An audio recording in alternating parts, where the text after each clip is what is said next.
I'm Dr. Callie Cyrus, a physician in Washington, D.C.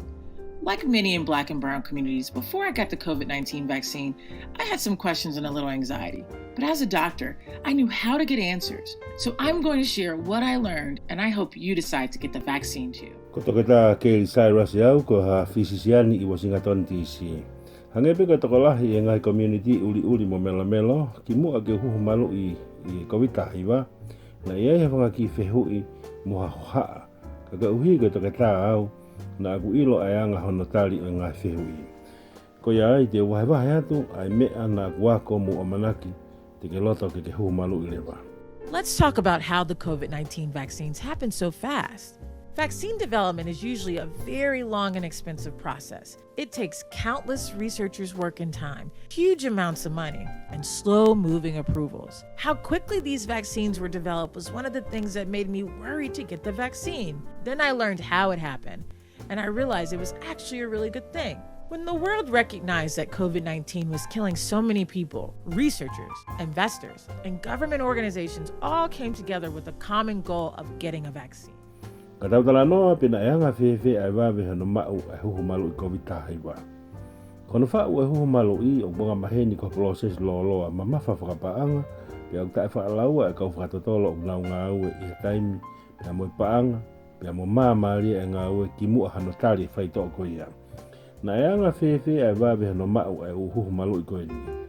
Koe taha ia mea na ko haa ki ai pia te huhu malu'i pe ikai.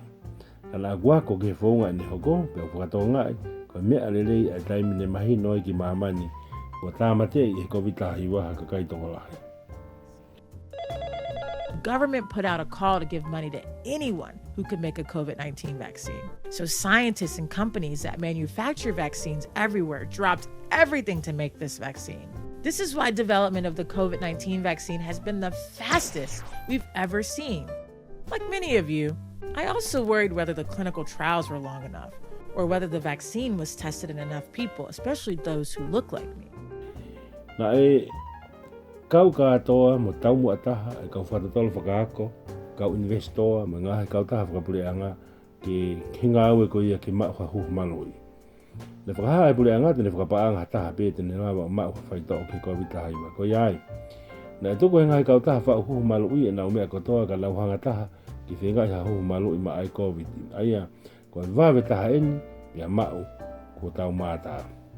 When you're testing to see if a vaccine works, you have to wait and see if people get sick or if the vaccine protects them and if they get any other side effects. But because COVID-19 is everywhere and spreads so quickly, results came fast. And researchers could tell pretty early that the vaccines work safely. This vaccine process looks so different than ones in the past, but we've also never had a pandemic like this in our lifetime. I want everyone, especially people who are Black or brown like me, to know that these COVID-19 vaccines are based on strong science. They work really well. Hangepe ko whahinga o ki motonu na ko haa pia ne lolo a whiunga nai koa a hano ahi huhu malu'i pe ikai. Pina whiunga nai a kakai ne ahi ai tau te whito ki kakai hange ko au. Ke ula ki tesi hakakai ke usio hange pe ngāue e vaccini, pe e malu'i ki nau tolu he vaccini, pe e iai hana side effect ia ki nau tolu. Kaga hui ne vave mafola e Koviti hiwa he whitu kotoa, na e vave pe hano tala e kau whakatotolo o hao a ngāue e vaccini. Ka proses e huhu malu'i ko e ni, o fukehe ia me whaahinga ne ngāhui I he kōhiri. Ka ne te eki hamahaki whakaauha whakamamani lahi pe heni, te taua usia I he tau mo'ui. O ko whia mau e taha kotoa tau te whito ki kakai uri mo melo hange ko au, ke mo ilo ko ngai huhu malu'i ko ene e Koviti hiwa, ne makatunga ia I he ilo whakasainis mālohi, ne nau fungawe I le moni. Really well, meaning if you get your vaccine, it's really unlikely that you'll get really sick or die from COVID-19. But if you don't get the shot, you will likely get COVID-19 at some point. And if you do, you can get really sick or die, especially if you're Black or brown. I asked myself, what's the worst that can happen? I learned the risks from COVID-19 were much scarier than the side effects from the vaccine. The worst risk with the vaccine is severe allergic reaction, but allergic reactions to the COVID-19 vaccine are super rare. And you'll be asked about allergies before your shot, and they will watch you afterwards to make sure you don't have an allergic reaction. Millions of people have already gotten these vaccines, including my family and friends. Everyone I know has been fine besides some sniffles and body or headaches.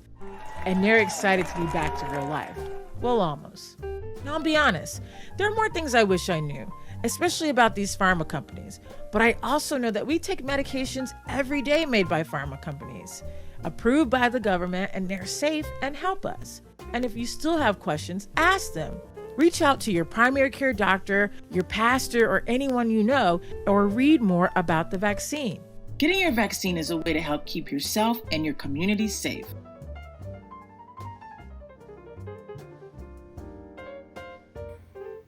Ka pau ko ke osu malu'i e lahi ange whainga maari e kai ke puke lahi pe mate me he Koviti haiwa. Ka pau ko te eki ke hu malu'i e malawa ke mau e Koviti haiwa pe au ke taimi te ke puke lahi ai pa e au ke taimi te ke puke ai tau te whito ka kuke lan mela pe uri. Nā koe ke te au pe koe ha ai Koviti ha. Nā maheno ke te au e whakalifia ange e whakatu utamaki kau ka mau ai Koviti i whakalifia o e saiti i wheki me he huhu malu'i. Ko whakatu tāmaki Koviti o e vaksini ko ene vevela ai ale siki pe anga e whakawhia ngainga ai sino ki hu atu kia e whaito. Ka koe ngai whakawhia ngainga ki huhu malu'i ta haiwa o kufu tātā mo taha. Pea e ke atu pe ia pe o kuke ale siki ki hamea ki mua pe toki huhu koe. Pea e siofi koe hili ai huhu e whapapau i ogu ikaiha ale siki. Pe whakawhia ngainga Koviti aho sino ki he whaito. Ko lau miliona ai kakai ko nau huhu malu'i ka wahi whamili pa mo ngahi kau ngā mea. O kou ilo ko toko taha ko toa pēna e sai. Toko kehe ai whawhonu ko whelangagi ai sino mo langa ulu na nau fia pe he nau te whiwhiko pe o whoki pe o sai.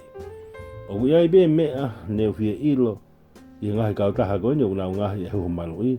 Ka go ilo pe o nau ngau ake e whaito'o o ngāhu e ngahi kau taha ko ni he aho kotoa pe tari he pureanga pe o nau hao mo tokoni kia ki tau tolu. Pe ka pau o ke iai ha o ngahi whihui e ke kia ki nau tolu pe ko toke tā pe ko hataha kuke ilo pe ko lau te whamatara lahi ange ki huhu malu'i. Ko huhu malu'i ko whaunga ia ke tokoni ai o tauhi koe me community ke malu.